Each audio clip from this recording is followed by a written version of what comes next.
Chapter 2 of The Time Machine by H. G. Wells. I think that at the time none of us quite believed in the time machine. The fact is, the time traveler was one of those men who are too clever to be believed.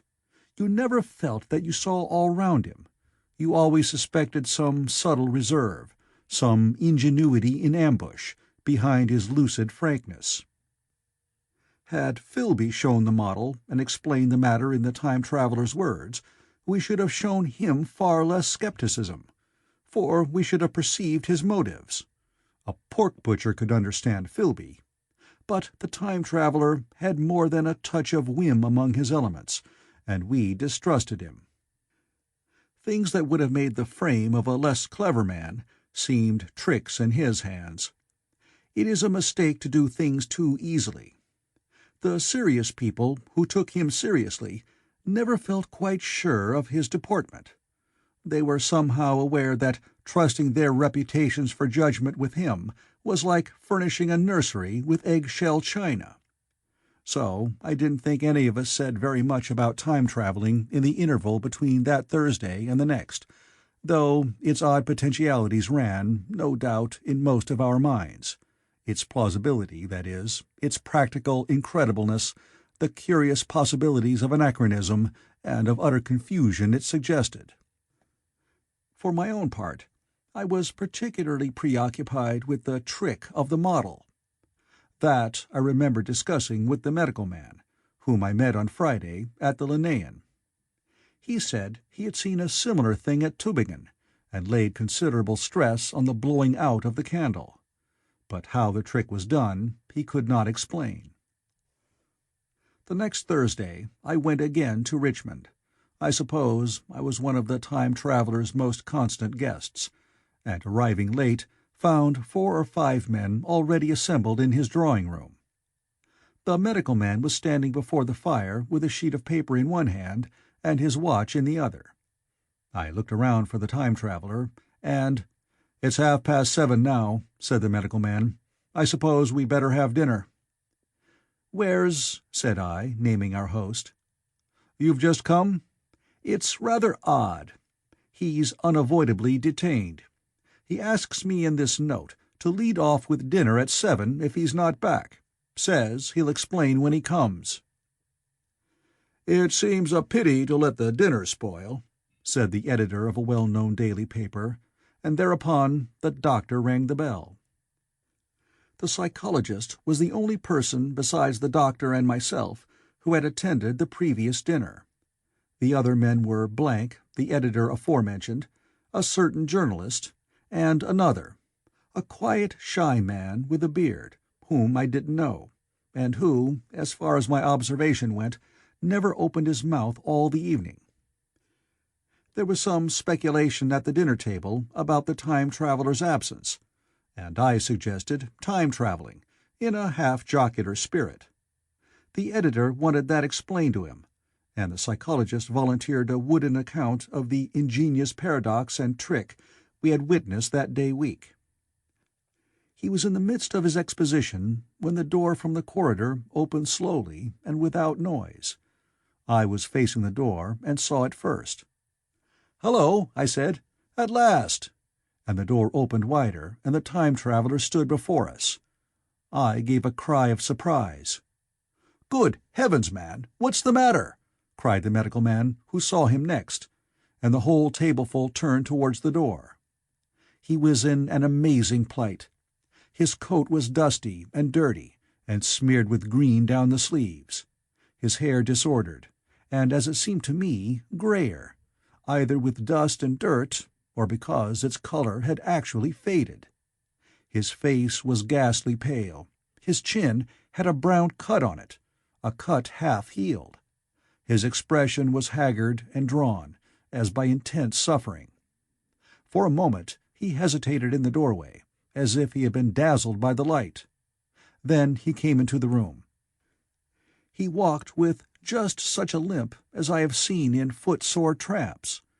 We stared at him in silence, expecting him to speak. He said not a word, but came painfully to the table, and made a motion towards the wine. The editor filled a glass of champagne and pushed it towards him. He drained it, and it seemed to do him good, for he looked round the table, and the ghost of his old smile flickered across his face. "What on earth have you been up to, man?" said the doctor. The time-traveler did not seem to hear.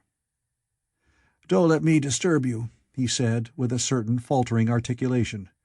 "I'm all right." He stopped, held out his glass for more, and took it off at a draught. "That's good," he said. His eyes grew brighter, and a faint color came into his cheeks. His glance flickered over our faces with a certain dull approval, and then went round the warm and comfortable room. Then he spoke again, still as it were feeling his way among his words. "I'm going to wash and dress, and then I'll come down and explain things. Save me some of that mutton. I'm starving for a bit of meat." He looked across at the editor, who was a rare visitor, and hoped he was all right. The editor began a question. "Tell you presently," said the time-traveler. "Funny, I'll be right in a minute." He put down his glass and walked towards the staircase door. Again I remarked his lameness, and the soft padding sound of his footfall, and standing up in my place, I saw his feet as he went out.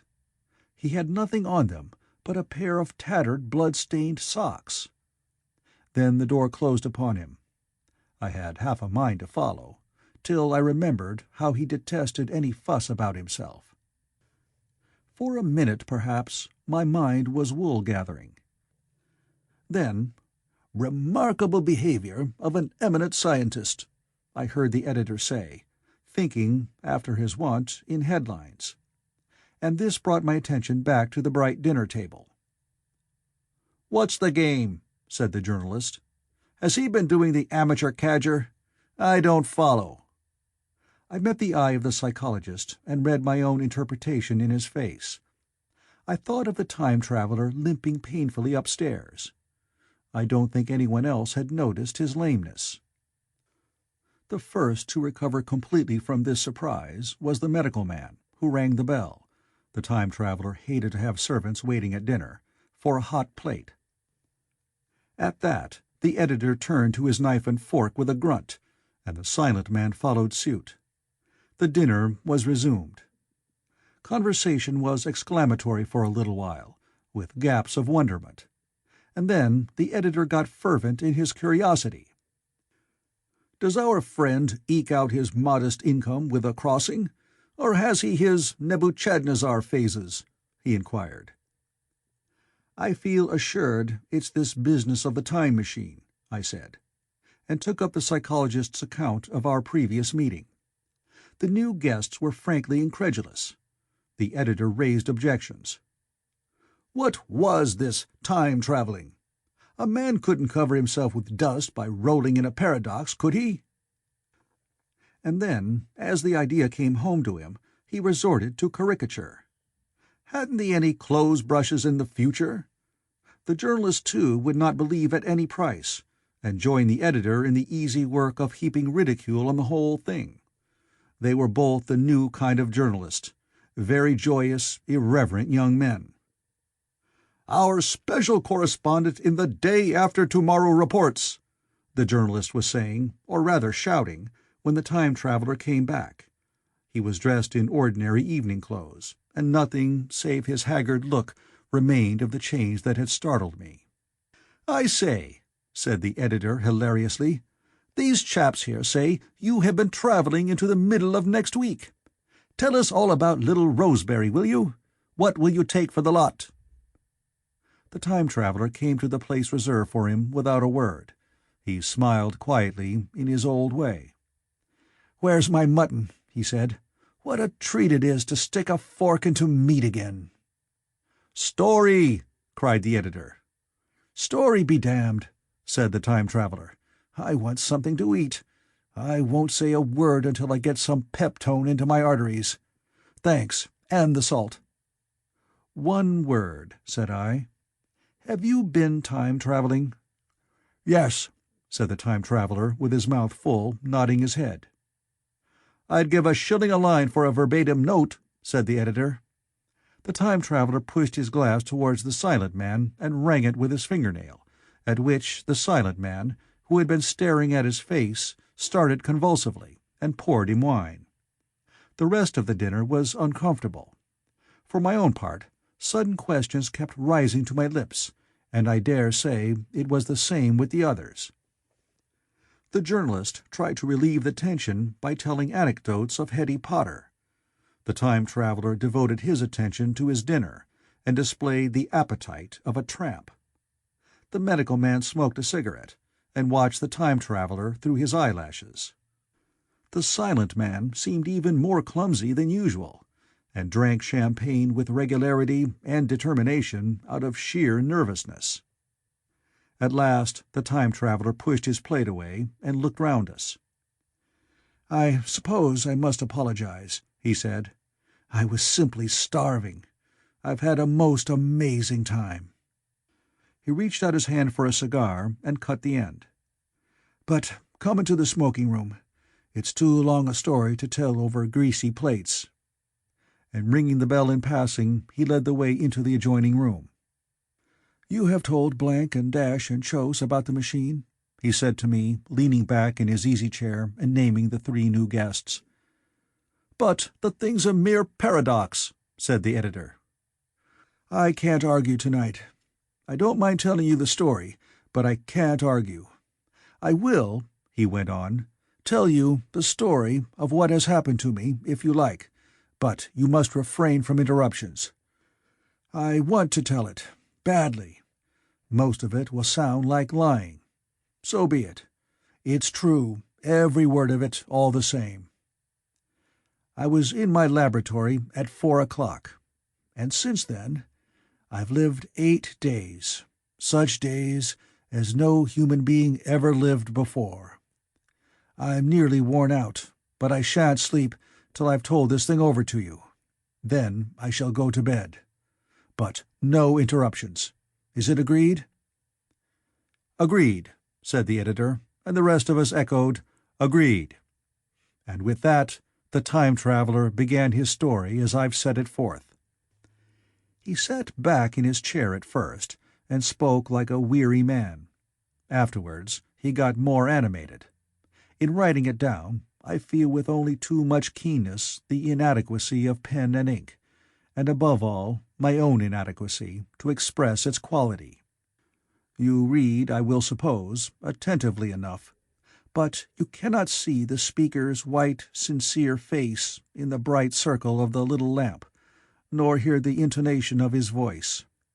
You cannot know how his expression followed the turns of his story. Most of us hearers were in shadow, for the candles in the smoking-room had not been lighted, and only the face of the journalist and the legs of the silent man from the knees downward were illuminated. At first we glanced now and again at each other. After a time we ceased to do that, and looked only at the time-traveler's face. End of Chapter 2.